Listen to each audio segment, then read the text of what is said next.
The Bell AH-1G Cobra was introduced in 1967 to the US forces fighting in Vietnam to act as a gunship. It was retired from US service 34 years and several conflicts later. ICM has released a kit in 1/35th scale. I've got one to build. Why don't we have a look at what you get inside the box for your money right here on Gary's Stuff.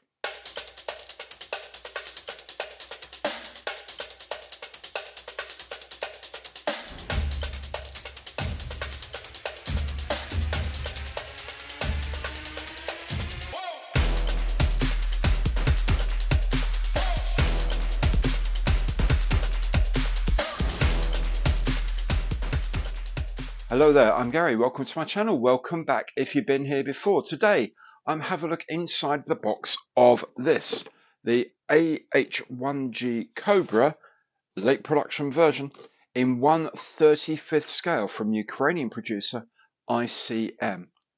I'll be having a look at what you get in the box, but also a close look at the plastic as well. See what you get in here for your money.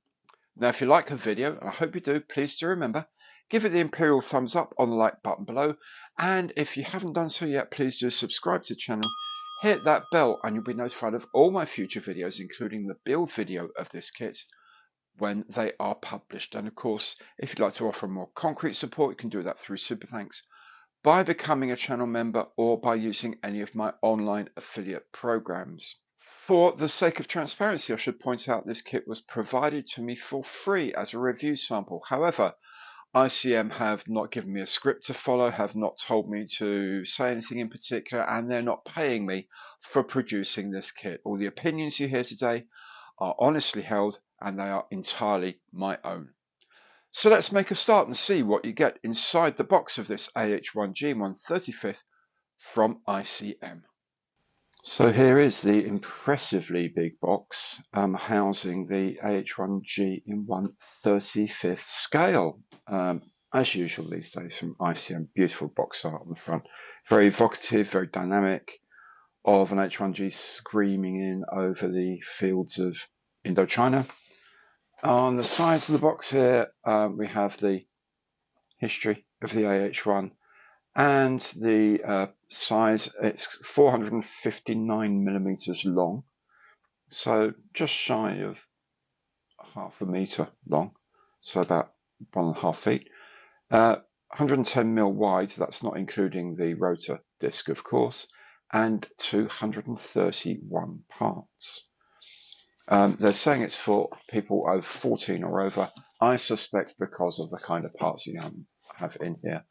On the other side, we have a review of the different decal schemes that are included, including the two shark's mouth schemes, which are all very nice.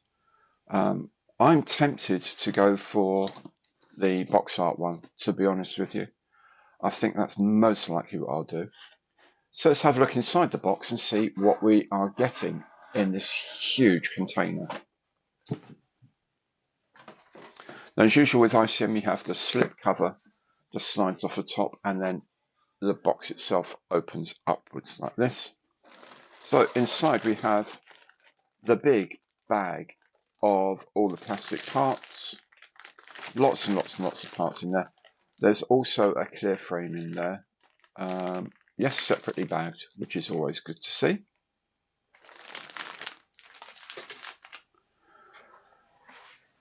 We have, let's shake that out because there's the instruction sheet.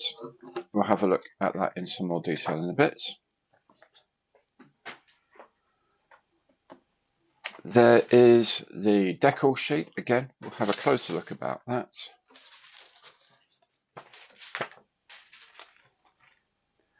And there is a sheet talking about the acrylic paints. Now, they've sent me some acrylic paints. I'll show you those in a minute. This is just a review of the range and things like that. So let's have a look at these bits and pieces in a little more detail. So frame A has, as you can see, the two halves of the fuselage, the cockpit tub. This, I believe, is part of the engine bay assemblies, back of the cockpit, probably part of the tail, I'm guessing, and the crew seats, but the beginnings of the crew seats are there. You'll notice the engine bay doors are wide open. That's because you can put an exposed engine inlet there, and I think it's like the gearbox up to the rotor blade, but we'll have a look in a bit later on. Frame B, and we have the rest of the outer fuselage. We have the rotor blades, we have the tail rotor. The tail, there's two configurations of tail that are available. I think that looks, rotor blades come in two halves as well, and other various bits and pieces. In frame C, we have all sorts of things. We have the rotor hub assembly, we have the skids, and the actually no, those might be the tow bar for maneuvering it, because these are the skids here. You have like a tow bar thing for lifting it up and moving it around on the ground. Instrument panels for the gunner and the pilot. Engine stroke gearbox parts up here. And this is frame D. You'll notice we get two of them. These are the weapons for the aircraft mainly. There's the side pods, rocket pods of various sizes and shapes, minigun, I guess, another gun. Actually, that might be something a bit more brutal than a minigun, because that's quite small. That looks a bit more like minigun size. Various weapons and bits and pieces for the interior, I guess, sights and controls and bits and pieces anyway. So yeah, quite a lot of extra gadgets there to be playing with. And finally, there's the transparent frame. Not an awful lot to this, but the pieces are sharply printed, very, very clean. And the feet look clean and free of air bubbles as well. Looking at the plastic here, I'm looking at the rotor blade. You can see the moulding of these blades is quite lovely, with the laminate of the structural support for the blades at the hub end. It's very nice. The tail pieces here, all of the panel detail is nice. There's rivets are all raised at the tail end, which they were. Other parts, the mouldings looks crisp and clean. And I should have quite a lot of fun doing this. On the front of the cockpit, the lines are recessed as they are, and rivets are popped in as well as they are on the helicopter itself. All very nice. And then as we get to the tail, then the rivets are raised, panels are raised, and so on. Again, like on the actual helicopter. The tub, pilot and gunner tub, is okay. It looks all right. It's nice enough, crisp enough. These instrument details, I don't know whether there's going to be decals for those, or whether I'm going to dry brush them. I think those are mainly just sort of switches and stuff like that. I think there's going to be other things that sort of pop up on top of this, and of course the flying controls will be there. So we'll see how we get on with that. Yeah, this rear panel of the cockpit's got a nice bit of texturing on the leatherwork there. The instructions, as ICM are wont to do these days, very nice, full colour print on the outside, crisp, clean, good quality paper. History of the AH-1G in Ukrainian and in English here, with some basic specifications. Colour callouts here are now using their own colour scheme, their own colours, and there are conversions available. And of course, what all the little signs mean at the bottom, or the icons mean, I should say, as well.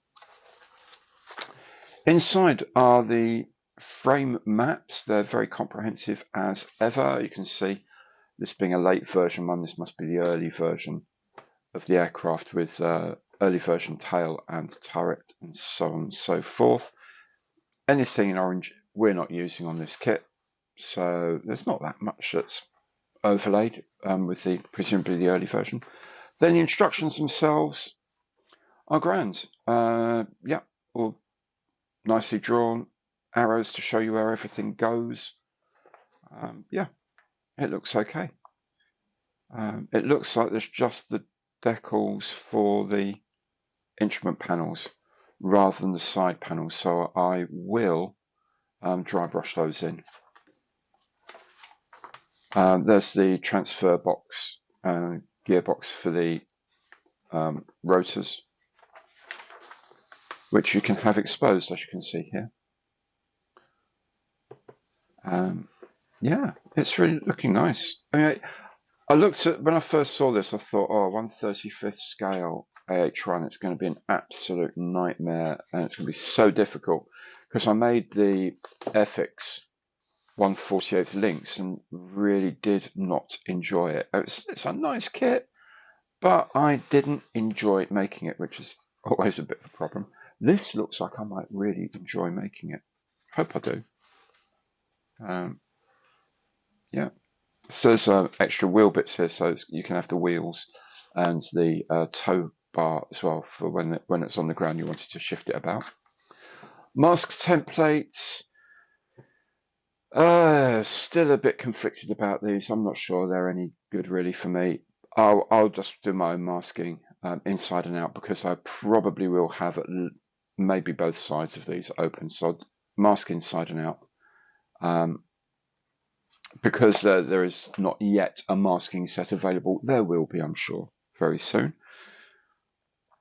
Various pods for guns and rockets, and colour callouts there. Typical weapon options, mixes of weapons are here. And then we have the colour schemes. Yeah, various colour schemes from US Army, who were the major operator of this in Vietnam. As I say, I'm tempted most by this one, which is the cover art from the 112th AHC Cavalry. I guess that's cavalry. My apologies to my American friends if I airborne some helicopter cavalry or attack helicopter cavalry company. I don't know. It's a regiment of some sort. Anyway, they're based at Anson in summer 1972. I love the shark's mouth. I love the orange horizontal stabilizers. I love the little Cobra up here for the aircraft. I really like that. So I think that's probably the scheme I'm going to go for. You do have 5 options though. The decal sheet is very good, very comprehensive. There's obviously the instrument decals at the top here. Loads of stencils. It's an American aircraft. It's in 1/48th. There's going to be stencils. But there's lots of choices and different markings, different aircraft. Each aircraft comes with its own data plate and serial number as well. Then you have the various unit markings and, of course, the shark's mouths. These are going to be fun to try and put on, only because there's some quite complex little curves that these have to fit over. So I suspect some decal softener is definitely going to be needed. And, of course, here are the Cobra icons of the aircraft I'm making. But let's have a closer look and see what the detail is like. So zooming in here, using my standard 0.5mm pencil lead as comparison, you can see these are way under, probably about 0.3 of a millimeter high, and it's still pretty readable. A lot of these are going to go on to dark green, so you might not be able to read them anyway. The white is actually nice and sharp, which is good for white. Open and close things here for door handles and so on. Again, yellow also open and close. Yellow is going to be an issue, but yellow is always an issue. The instrument panel decal looks nice enough, nice and sharp. That's going to look okay. And the unit logos look very smart indeed.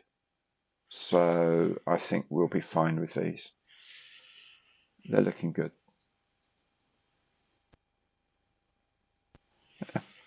I think maybe they've got a little bit sharper since the last thing I made of those. Very good. Now, an optional extra for the pack is a set of appropriate acrylic paints. ICM have their own paint brand now. So they sent me a pot of paint as well, and let's see what we get inside here.